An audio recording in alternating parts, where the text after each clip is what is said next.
जो है वो पार्ट 2 बहुत चल रही है।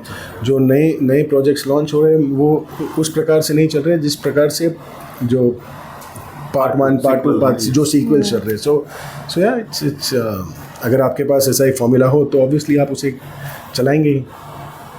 तो मतलब आप तो इतने लंबे समय से क्योंकि इंडस्ट्री में काम कर रहे हैं, तो कोई आपको भी ऐसा शो का लगता है कि इस शो का होना चाहिए, या आप मतलब किसी का ऐसे शो का मतलब मन में इच्छा हो कि मैं ऐसा उसका बने तो मैं उसका हिस्सा हूँ? बहुत सारे शोज़ हैं मेरे ख्याल से।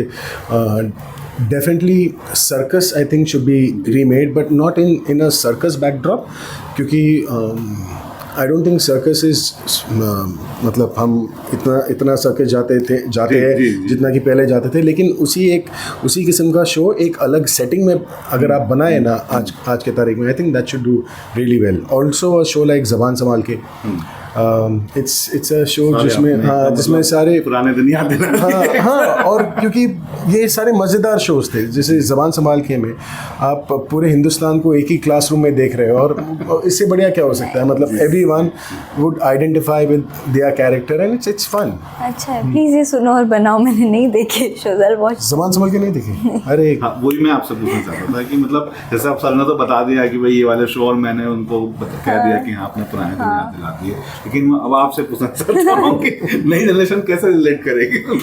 लाबू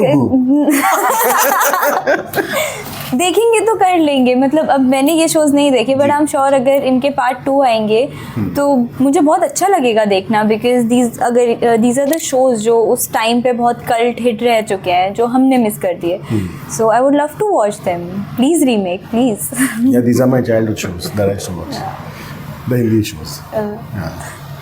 तो सर जैसे आपने तो इस शो में आप दोनों ही एडवोकेट के रोल में हैं, तो उसके लिए मतलब क्या एक्स्ट्रा आपको मतलब किस तरीके से आपको प्रिपेयर करा, और मतलब एक अलग ही चीज़ होती है मतलब एडवोकेसी का जो पेशा है वो तो है।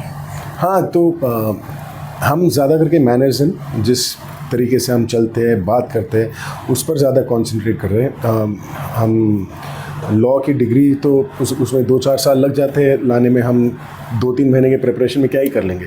सो व्हाट वी डू इज़ हम सीन वाइज, जैसे अगर हम किसी एक केस को टारगेट कर रहे हैं तो हम उस केस को लेकर उस पर स्टडी करते हैं, ना कि पूरे बुक को खोलकर कि हम लॉयर बन रहे हैं, नहीं। But we try and keep it as natural, as realistic and as original as possible without getting to over dramatic. हम ये शो को बहुत रियल स्पेस में प्रेजेंट करते हैं। मतलब एवरीवन, अगर आप ये शो देखेंगे तो सब लोग इसे बहुत नेचुरल, बहुत रियल जोन में रख रहे हैं। There is no over the top dialogues हम, और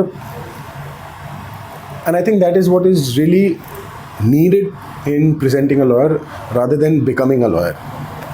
सो the presentation matters more than remembering कि मतलब आपका ये लॉ का ये नंबर है, ये लॉ का ये नंबर है। तो जब हम एक केस पकड़ते हैं, फॉर एग्जांपल अगर हमने फॉर्जरी का केस पकड़ा है, तो हम उसके सेक्शन को पकड़ के फिर उस पर डिटेल करके उसकी बारीकियों को एच आउट करते हैं, और उस पर फिर हम सीन निकाल कर आते हैं। So I think that is a easier way and a nicer way to go about things.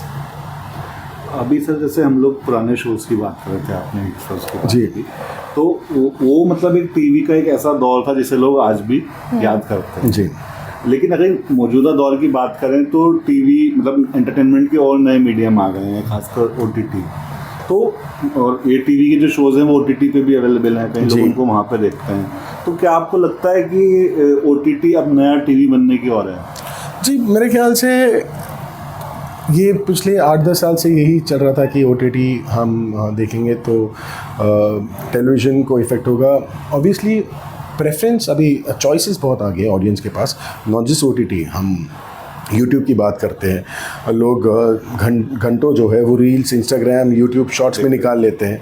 तो वो जो टाइम था लोगों का फॉर एंटरटेनमेंट कंज्यूम करने का जो टाइम था, वो अभी लोग अलग अलग चीज़ों में कंज्यूम कर रहे हैं, फिर चाहे वो ऑनलाइन हो, वो OTT हो, फिल्में हो। सो आई थिंक सभी को जो है वो थोड़ा सबको थोड़ा ये धक्का लगा है, बिकॉज आपका जो व्यूअरशिप है वो शेयर्ड हो चुका है across various mediums. So I don't really think any medium will replace the other, but I feel good